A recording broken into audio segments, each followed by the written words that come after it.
Everyone. Father Jared coming to you on this Veterans Day. Happy Veterans Day to all the veterans out there. And thank you for your service and everything you've given for our freedom.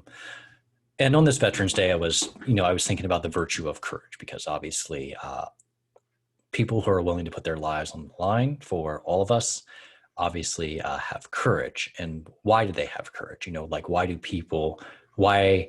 are people willing to be courageous?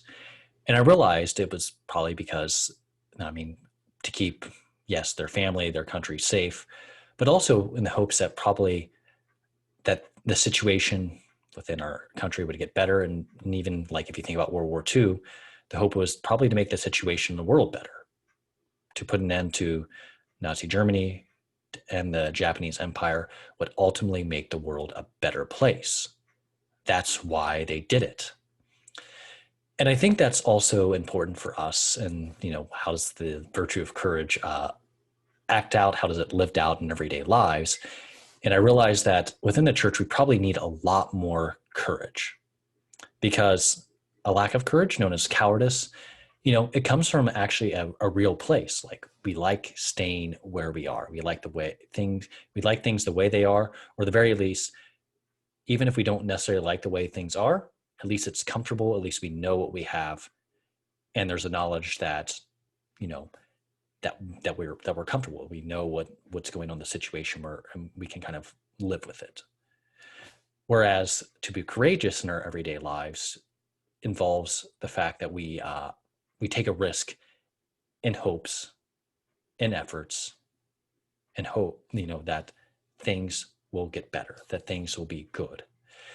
That's why, that's why we should be willing to take risk in all kinds of different ways. That's why we should be courageous. That's why, as a pastor on a kind of a level is that I have to be willing to make decisions. I have to be willing to put into effect the vision and be willing to maybe rock the boat, upset some norms in order to make life at the parish better, in order to bring more people to Christ, and in order to make better disciples, in order to make better saints. You gotta take some risk.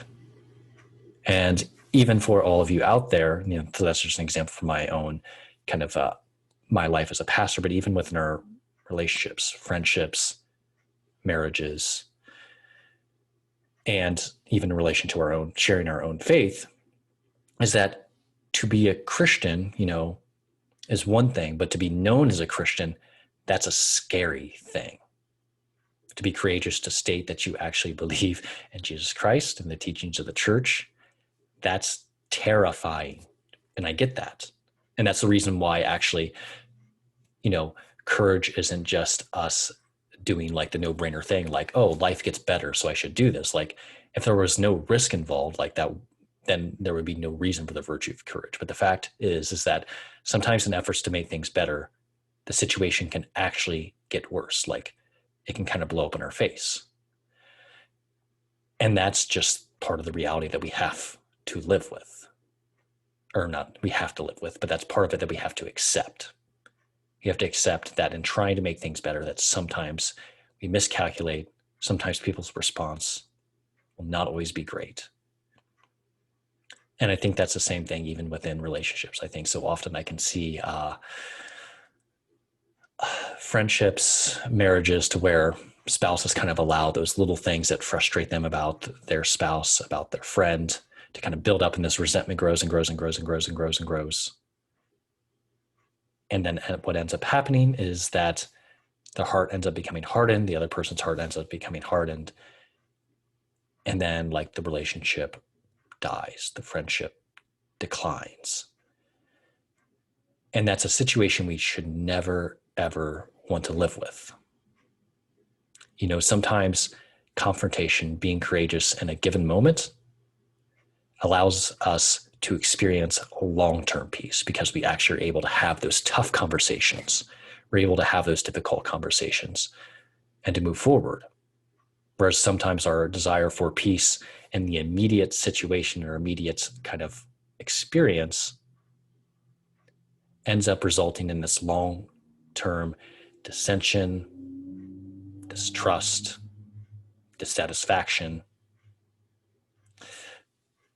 And so I think we need to be courageous in our lives. You can be courageous. I've been courageous a couple of times. And has it always gone well? No, not always. Have I always learned something? Yes. Has it made life better at some points? Definitely. Most certainly. That's totally true. So my encouragement to each of you out there is that to be courageous in your own lives. Begin being courageous in small ways so that we can share the faith, because it takes courage to share the faith. Again, if it was just like a no-brainer, like obviously we want to share Jesus with others to make their lives better, but is there a real possibility that in wanting to, and wanting them to come to experience and come into relationship with Jesus results in them no longer, dealing with us, no longer being friends with us? Yeah, that's a possibility. But the goal is to ultimately make life better for them, for us. And so I think these are all things we have to keep in mind, is that courage is a virtue that we need more than ever in the church. It's not foolhardiness, so it's not just like being a bull in a china shop. That's one thing I guess I should have stated earlier, but it's not being a bull in a china shop. It's not acting without prudence.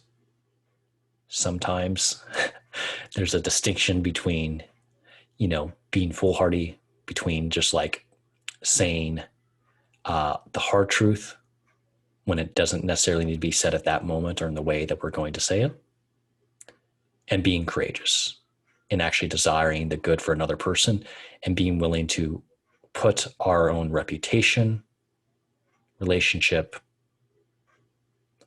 status within our social circles at risk for the sake of making things better and maybe even way better. So that's what I want to just kind of share about courage and the reason why we should be courageous, while also acknowledging the very real fears that exist within that.